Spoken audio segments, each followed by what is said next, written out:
Hello and welcome to the MSTAR training session for defining the bell timings of the subsession. Subsessions are the subdivisions of the session where the school timings may be different. For example, the summer bell timings may be different than the winter bell timings. Therefore, specific subsessions will have specific bell timings. In case a school does not have these differentiation, then general as a subsession will be available, and throughout the year same bell timings will be entered. The timetable will work only once the subsession bell timings have been defined in the scheduler module. Let us see the steps to define the bell timings of subsessions. Click on the button MSTAR and select Module Scheduler. The name of the module appears on the main screen, which means that you're now working in the Scheduler module. Click on the button Business Rules and select the screen Subsession Bell Timings. As the screen opens, first click on the box next to the academic year and select the current academic year. By default, the first session appears in the session field. Click on the session and select the session for which the bell timings needs to be defined. The bell timings has to be defined for separate subsessions and separate sessions. After selecting the session, click on the box next to the subsession, and if multiple subsessions are applicable, then all the subsessions will appear in this drop down. Click on the subsession and select a subsession for which the bell timings needs to be defined. As you select the subsession, the message is displayed that the data displayed is of the session period. To save the data for subsession general period, we need to click Save button. The prerequisite for saving the subsession bell timings is that the session timings have to be defined, and once the session timings are defined, the same bell timings details are displayed by default in the subsessions. In case the session timings and the subsession timings are same, then we can just click on the Save button after this message and it automatically saves all the bell timings. So first let us click on this confirmation message, which is giving us the message that the session timings are as is displaying in the subsession. Click OK on the confirmation message, and in case there are no changes in the subsession timings with respect to the session timings defined, click on the button Save and save the subsession timings. In case there are changes with respect to the session timings, for example, in case of summer and winter, the session timings will get displayed same in both summer and winter, and therefore we can save as is for summer, whereas for winter we can change the timings, or vice versa.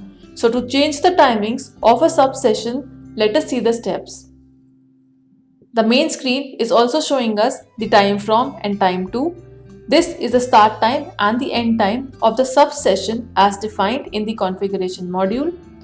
After this, the day section is showing us all the days that have been selected in the configuration module for the specific session for defining the bell timings. The grid below shows us the days of the week, the period numbers, period types, duration, time from and time to, display in timetable, and display the period type or period number. The period number is the number of the period. Period type is whether the period type is a subject period, a break or a recess, or a class teacher period. Duration is the total duration in minutes for a specific period, and time from and time to are the start and the end timings of a specific period. The time from is automatically defined from the subsession starting time, and the time to gets automatically calculated based on the duration and time from. Display in the timetable column indicates that whether this particular period should get displayed in the timetable or not. So this can be controlled from this screen whether you want to display a particular period in the timetable or it is not to be displayed. Then the last column is display. This column indicates whether we want the period number to get displayed in the timetable or the period type to get displayed in the timetable. So click on the box of the duration and change the duration as required in the subsession. Click on the time to or time from and you will notice that the time to gets updated based on the updated duration, and accordingly the timings of the entire day for all the periods is updated. Click on the all days button and select only Monday to see only the Monday view, and you can update the other timings or other duration as required.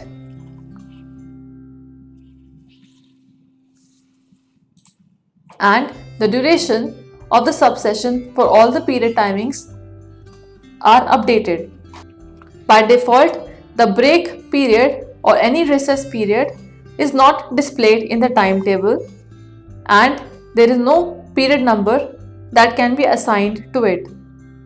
After making these changes, click on button Save and it asks for whether we want to replicate the Monday details to the rest of the days. Since we want that other days also needs to be changed as Monday, we can click on the button Yes.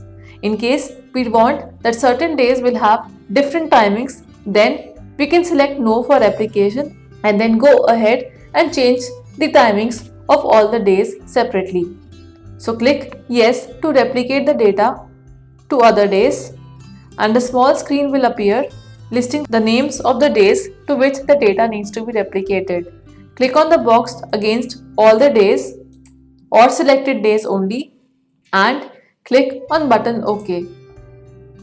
And the data has been saved successfully.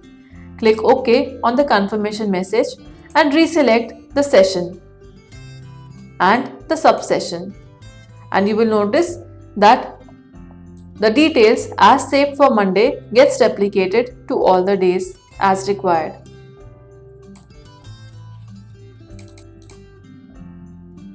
After replication, in case specific days needs to be updated, then the same can be done. So let us update a duration of Tuesday,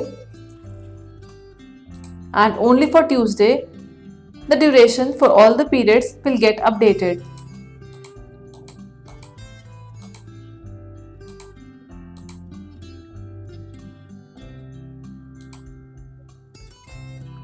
So click on the button Save again and the data has been saved. So only for Tuesday the updated timings will be shown.